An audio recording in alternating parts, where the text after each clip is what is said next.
हरियाणा के कुरुक्षेत्र में वजीर-आजम नरेंद्र मोदी ने अवामी जलसे से खिताब किया। इन्होंने एनडीए हुकूमत की हुसूलियाबियों को उजागर किया। इन्होंने अपोजिशन पार्टियों को सख्त तनकीद का निशाना बनाया। पीएम मोदी ने कहा कि कुछ लोग पाकिस्तान जैसी फिक्र की हिमायत करते हैं और इन्हें हिंदुस्तान की तहजीब और सकाफत एक आंख नहीं भाती।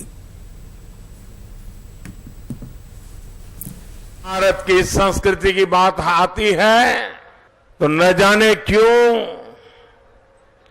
कांग्रेस के मुंह पर वोट बैंक का ताला लग जाता है।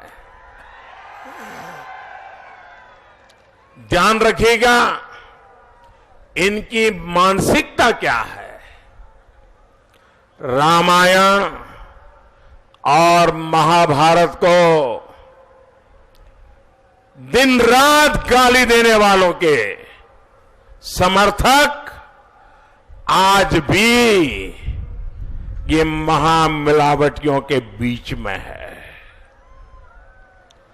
भगवान का नाम लेने पर जेल भेजने की मानसिकता, ये मानसिकता वाले लोगों के साथ ये लोग मंच पर बैठ करके हाथ पकड़ करके नाचते हैं।